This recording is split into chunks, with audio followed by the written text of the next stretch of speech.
กับสบายดีและสวัสดีเนาะพ่อแม่พี่น้องทั้งฝั่งลาวฝั่งไทยบ่ว่าอยู่ภายในหรืออยู่ต่างประเทศพี่น้องยินดีต้อนรับเข้าสู่ช่องของบ่ลอยคือเก่าคือเดิมมื้อนี้บ่ลอยสิพาพี่พี่น้องเฮามาเบิ่งวิธีเผาถ่านแบบง่ายๆพี่น้องเนาะใช้เวลาแบบบ่หลายพี่น้องแต่ตอนนี้บ่ลอยสิไปตักขี้แกบบ่อนพี่น้องเลยเอาขี้แกบนั้นไปถมถ่านเนาะไปพี่น้องไป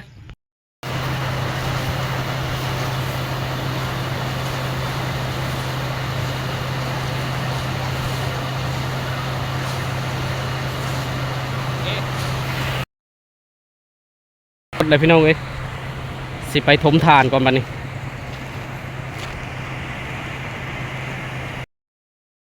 แบบพี่แกมมาแล้วก็สิถมไปนี่เลยทุกคน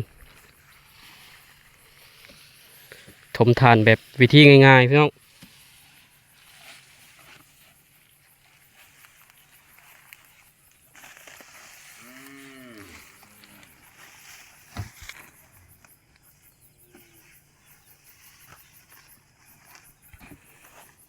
ทั้งนี้ไว้เห็ดบ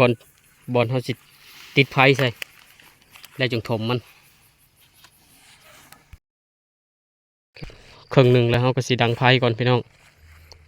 ต่อไฟก่อนทั้งหน้ามัน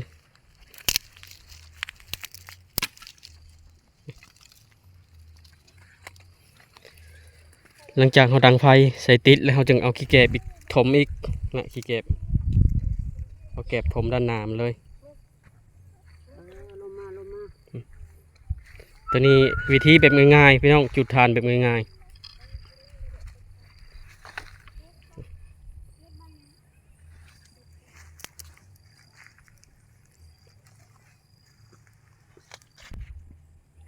ไว้ปิ้งซีนก่อน ๆหลังจากไฟติดแล้วก็สิเอาแกบตัวนี้เขาไปถมเลยโอ้แฮมหน้าแล้วบัดนี้รอให้ไฟติดก่อนไฟเสร็จมันติดแล้วก็สิถมหน้ามันได้ทุกคนเลยบัดนี้ตัดผดมาเต็งใช่แล้วก็สิสั้นขี้แกบเข้าไปถมเลยพี่น้องเลย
จากนั้นก็สิเอาฝดปกน้ำซะก่อน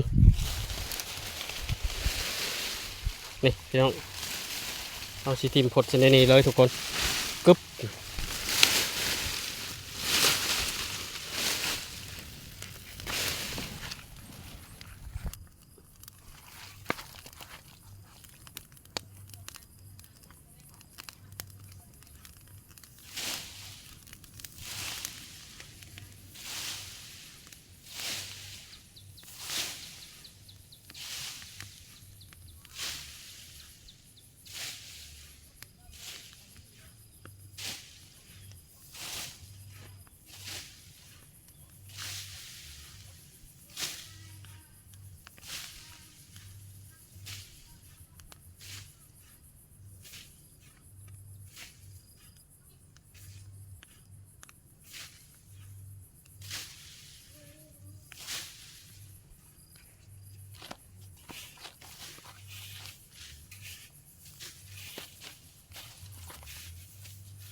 หลังจากเขาถมแล้วมันก็สิออกประมาณนี้ทุกคนเลย แบบนี้มันใช้เวลาบ่หึงพี่น้องเนาะแบบว่าเฮาได้ขวัดไว้ได้เอาไว้พี่น้องจุดฐานวิธีนี่อะรอทาจนมันใหม่พุ่นแหละทุกคนเลยบัดนี้ก็มีแต่เที่ยวจอบเบิ่งว่ามันบ่อนใดมันซอดบ่อนใดมันรู้บ่อนใดมันมีแปลวไฟขึ้นแฮงเฮาก็เอาขี้แกบนี่ตักไปใส่อีกพี่น้องจนกว่าไหม้เฮาที่เฮาจูดพุ่นมันใหม่พุ่นแหละ